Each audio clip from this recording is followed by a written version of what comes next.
Hello दोस्तों, welcome to our YouTube channel Gurukul education. जैसा कि हमने इनकम टैक्स की सीरीज चालू कर रखी थी और इनकम टैक्स की सीरीज का हमारा ये आखिरी चैप्टर है जिसका नाम क्या है, अपसोर्स यानी इनकम फ्रॉम अदर सोर्सेज। इसका हमने जो है कंसेप्ट वीडियो कल समझ लिया था और आज हम इसके जो है क्या करेंगे, एज यूजुअली जो हम अभी तक करते हैं इसके जो क्वेश्चन करेंगे और जहां से ज्यादा सेक्शन इसे कवर करने की कोशिश करेंगे।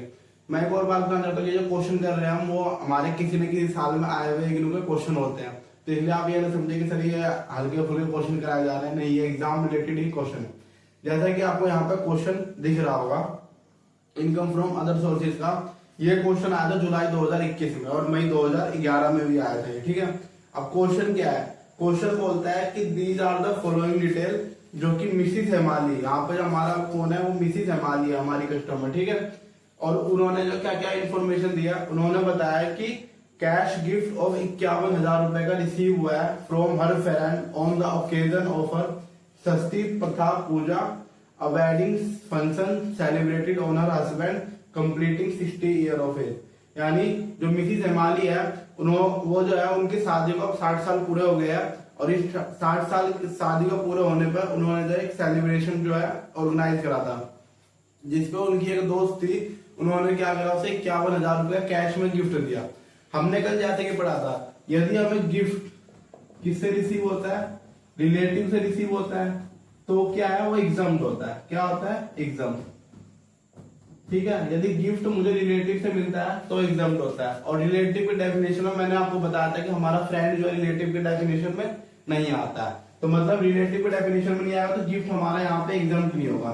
फिर दूसरी कंडीशन क्या थी, यदि गिफ्ट का जो अमाउंट है, यदि गिफ्ट का जो अमाउंट 50,000 से कम का होगा तो भी क्या होगा, वो एग्जाम्प्ट होगा। पर यहाँ पे जैसे ही क्वेश्चन दे रखा है हमें क्या 51,000, यानी गिफ्ट का अमाउंट क्या है 51,000, तो यहाँ पे क्या हो जाएगा, ये टैक्सेबल हो जाएगा। तो इसको हम लिखेंगे कैसे, सबसे मेन बात होती है लिखने की, क्योंकि इंग्लिश में लिखने का मार्क्स मिलता है। सबसे पहले लिखेंगे हम एज पर सेक्शन, कौन सा सेक्शन है 56 सबसेक्शन 2 सब close 10 of income tax act 1961। सबसे पहले तो ये लाइन लिखेंगे, इसके आपको एक नंबर मिलेंगे। फिर यहाँ क्या लिखेंगे, लिखेंगे यहाँ पे gift received from relative is exempt. यानी अगर हमें रिलेटिव से गिफ्ट मिलता है, चाहे वो कितने अमाउंट का मिला, चाहे 1 करोड़ का ही क्यों ना मिला, वो क्या हो जाएगा एग्जाम्प्ट। ये लाइन लिखा। फिर दूसरी लाइन क्या लिखेंगे, सिंस, यानी चूंकि गिफ्ट जो है मुझे रिसीव हुआ है, क्योंकि गिफ्ट रिसीव हुआ है किससे, फ्रॉम हिज फ्रेंड, यानी उसको अपने दोस्त से मिला है, एंड दोस्त से मिला है और जो अमाउंट है उस गिफ्ट का वो क्या है, एक्सीड कर रहा है, यानी बढ़ रहा है कितने, 50,000 रुपए से। एक तो फ्रेंड से मिला है और एक उसका अमाउंट क्या है 50,000 ज्यादा है, तो यहाँ पे क्या लिखोगे, हेंस इट इज टैक्सेबल। बस ये लाइन आपको लिखनी है, ये 3 लाइन लिखने का आपको मिलेगा 5 number. Hence it is taxable under IFOS, यानी इनकम फ्रॉम अदर सोर्सेज। इस तरीके से आपको कोई भी क्वेश्चन डेफिनेशन करना पड़ता है। यानी सबसे पहले बताऊंगा किस सेक्शन में जो है ये क्वेश्चन आया है, फिर उस सेक्शन के बारे में बताऊंगी क्या क्या उस सेक्शन की विशेषता है, और आखिरी में क्या होगा, या तो टैक्सेबल होगा या फिर टैक्सेबल नहीं होगा। ठीक है, अब चलो हम अपना दूसरा क्वेश्चन पढ़ते हैं।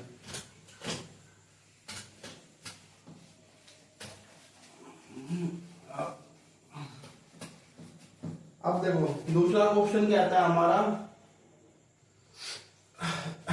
दूसरा क्वेश्चन क्या आता है कि ऑन द अबव ओकेजन, यानी उसी त्योहार में जो षष्ठी प्रथा पूजा पहले नंबर जो हमने करा, वहां पे जो उनकी जो सिस्टर थी, यानी जो मिसिस हेमाली की बहन ने उन्हें 2 लाख रुपए का एक डायमंड नेकलेस गिफ्ट करा है। अब देखो गिफ्ट करा है पर किसने करा है, उसकी सिस्टर ने। और कल ही हमने पढ़ा था कि सिस्टर है वो किस में आता है, रिलेटिव डेफिनेशन में आता है, रिलेटिव डेफिनेशन में आता है सिस्टर। तो रिलेटिव से अगर हमें कुछ भी गिफ्ट, यानी कितने अमाउंट का गिफ्ट हो ये मैटर नहीं करता, पर रिलेटिव से मिला है, क्या करोगे आप, एग्जाम कर दोगे, चाहे वो 10,000 करोड़ का ही क्यों हो या 1 रुपए का ही क्यों हो। ठीक है, तो वही सेम फिर से आप लिखोगे एज पर सेक्शन 56 सबसेक्शन 2 सब close 10 of income tax act 1961। ये लाइन तो कॉमन है, नहीं भी आता तब भी ये लाइन लिखा आ जाएगा, as per the provision of income tax act 1961। इसके भी आपको 1 नंबर मिलेंगे। फिर आप क्या लिखोगे, गिफ्ट रिसीव हुआ है मुझे किससे, gift receive from relative, gift receive from relative is exam, ठीक है। फिर दूसरे पे क्या लिखोगे, सिंस चूंकि सिस्टर जो है, sister is come under relative, चूंकि जो सिस्टर जो है वो रिलेटिव के अंडर में आता है, sister is come under relative hence it is not taxable. बस सिंपल सा 4-5 लाइन लिखना, 5 नंबर आपको मिल जाएंगे। Hence it is not taxable, क्योंकि रिलेटिव से इसे मिला है। एक और चीज है, रिलेटिव में कौन कौन आता है मैं ये बता दो। चलो रिलेटिव में बता दो कौन कौन आएगा। अब रिलेटिव डेफिनेशन पढ़ो। एक तो इंडिविजुअल यानी मैं हो गया, इसकी पत्नी यानी स्पाउस हो गया, इसके पेरेंट यानी मदर फादर हो गए, ठीक है।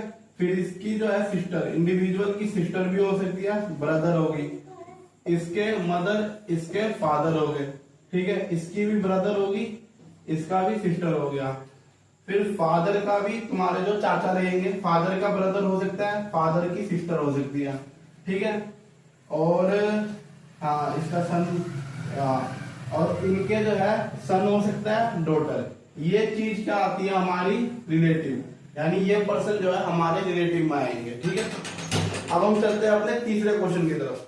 इन्होंने कहा है, तीसरे क्वेश्चन में कहा है कि जो मिसिज हेमाली है उनकी फ्रेंड ने जो है एक डिपॉजिट यानी एक एफडी जिसकी कीमत कितनी है 52,000 रुपए का, यानी मिसिज हेमाली की फ्रेंड ने किस पे, मिसिज हेमाली की फ्रेंड ने जो है, मिसिज हेमाली की बेटी की शादी हो रही है और उसमें मिसिज हेमाली की फ्रेंड इनवाइट करी गई थी। उन्होंने मिसिज हेमाली को 52,000 रुपए का गिफ्ट दिया। कितने का, 52,000 रुपए का, ठीक है। अब एक बात बताओ, मैंने जैसे कि बताया फ्रेंड जो रिलेटिव में नहीं आते हैं, और अमाउंट कितने रुपए का दिया, 50,000 से ज्यादा का दिया है, 50,000 से ज्यादा का दिया है।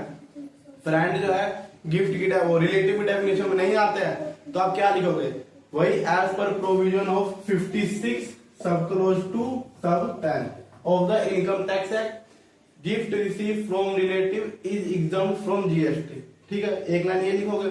फिर दूसरे नंबर पे क्या लिखोगे, सिंस यानी चूंकि या फिर बिकॉज लिख सकते हो, because friend is not cover under relative, यानी फ्रेंड जो रिलेटिव में कवर नहीं होता है, और and the amount receive is 52,000 यानी 50,000 ज्यादा है। कोई क्वेश्चन कह रहा है 52,000 रुपए रिसीव हुआ, हेंस इट इज टैक्सेबल। तो हम क्या कहेंगे, हाँ इसलिए जो है ये अमाउंट टैक्सेबल हो जाएगा। और ये हमारा हो गया 3 पार्ट 20 नंबर का क्वेश्चन कंप्लीट, यानी 5-5 नंबर के 3 क्वेश्चन दिए थे और 1-1 2-2 नंबर के आपके डेफिनेशन राइटिंग के नंबर मिलते हैं। तो ये इस तरीके से आपको 20 नंबर का क्वेश्चन हो गया।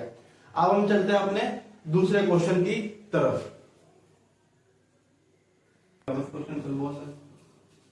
ठीक, अब हम चलते हैं अपने दूसरे क्वेश्चन की तरफ, यानी जो दूसरा क्वेश्चन ये हमारे कौन से पेपर में आता है, ये आया था नवंबर 2018 में और दिसंबर 2021 में। यानी अब जो क्वेश्चन करने वाले हैं वो नवंबर 2018 और दिसंबर 2021 में आया था 10 नंबर के लिए। क्वेश्चन क्या है, क्वेश्चन वही कहता है, क्या कह रहा है क्वेश्चन कि 1,20,000 रुपए का आपको गिफ्ट रिसीव हुआ है। यहाँ पे क्वेश्चन ने खुद ही कह दिया किससे रिसीव हुआ, नॉन रिलेटिव, यानी रिलेटिव नहीं है आपका। तो कंडीशन नंबर 1 रिलेटिव नहीं है, तो मतलब जो भी अमाउंट मिलेगा टैक्सेबल हो जाएगा। ये सोच हो जानी चाहिए आपकी, रिलेटिव होगा टैक्सेबल नहीं होगा, रिलेटिव नहीं है टैक्सेबल होगा, ठीक है। फिर उसे कब मिला है, मिस्टर राज को मिला है, जो उनका जो बेटा है परवीन, यानी मिस्टर राज अपने बेटे परवीन की शादी करवा रहे हैं और उस शादी का फंक्शन में जो है उन्हें एक नॉन रिलेटिव यानी ऐसा पर्सन जो उनके रिलेटिव में नहीं आता है उससे 1,20,000 रुपए मिले हैं। तो आप बताओ टैक्सेबल होगा या नहीं होगा। सिंपल सी बात, क्या लिखोगे आप, वही एज पर सेक्शन 56 सबसेक्शन 2 सब close 10 of income tax act 1961, यानी इस अकॉर्डिंग इनकम टैक्स एक्ट के अकॉर्डिंग। फिर क्या लिखोगे, gift received from relative is exempt, यानी अगर रिलेटिव से मुझे कुछ भी गिफ्ट मिलता है चाहे कितने अमाउंट का, क्या हो जाता है, एग्जम्प्ट हो जाता है फ्रॉम टैक्स से। फिर क्या लिखोगे दूसरे नंबर पे, सिंस क्वेश्चन से, क्वेश्चन क्या आ रहा है, गिफ्ट इज रिसीव्ड, क्वेश्चन क्या आ रहा है कि गिफ्ट जो इज रिसीव हुआ है मुझे किससे, from non relative. Non relative का क्वेश्चन ही क्या आ रहा है, एंड और जो अमाउंट है गिफ्ट का and the amount of gift is 1,20,000 which is exceed 50,000। यानी जाहिर सी बात है 1,20,000 50,000 से ज्यादा है, ठीक है, और नॉन रिलेटिव से ही मिल रहा है, तो आप आखिर में क्या लिखोगे, हेंस इट इज टैक्सेबल, इसलिए ये पूरा अमाउंट क्या हो जाएगा, टैक्सेबल हो जाएगा। और इसका दूसरा पार्ट पे चलते हैं।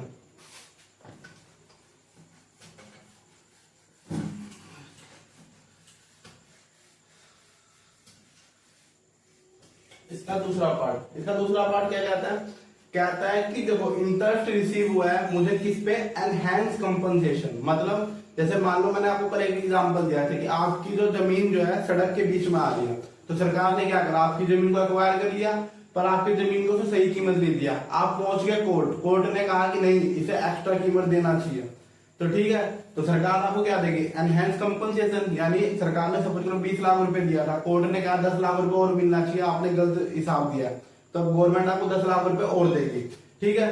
तो वही कह रहा है दूसरे पार्ट में कि जो मुझे इंटरेस्ट रिसीव हुआ है, जो एनहेंस कंपनसेशन, जो कंपनसेशन बढ़ा है, कोर्ट के ऑर्डर पर जो कंपनसेशन सरकार ने बढ़ा के दिया है, उस पे मुझे 96,000 का क्या मुझे रिसीव हुआ है। तो आप बताओ कितना रुपए मेरा टैक्स में होगा। तो आप ये सिंपल सा देखो, अगर आपको सेक्शन याद नहीं तो ऐसे लिख सकते हो, एज पर प्रोविजन, अगर सेक्शन याद नहीं है तो आपको as per provision of income tax act 1961, ठीक है, इंटरेस्ट रिसीव हुआ है from enhance compensation is taxable. यानी इंटरेस्ट जो भी रिसीव हुआ है एनहेंस कंपनसेशन में टैक्सेबल होगा, बट 50% डिडक्शन, 50% का डिडक्शन जो है इज अलाउ होगा। यानी पूरा टैक्सेबल नहीं होगा, जितना भी आपको इंटरेस्ट रिसीव हुआ उसका 50% सरकार आपको छूट देगी। तो क्वेश्चन में क्या देगा, क्वेश्चन ने कहा कि मुझे 96,000 का रिसीव हुआ है, तो इसका 50% क्या हो जाएगा, एग्जम्प्ट। यानी 96 का 50% हो गया 48,000, यानी 48,000 रुपए आपको क्या हो जाएगा, एग्जम्प्ट। एंड टैक्सेबल अमाउंट कितना हो जाएगा आपको, टैक्सेबल अमाउंट इज 48,000, यानी 96,000 रुपए से 48,000 रुपए एग्जम्प्ट हो जाएगा, और 48,000 रुपए क्या होगा आपका टैक्सेबल हो जाएगा।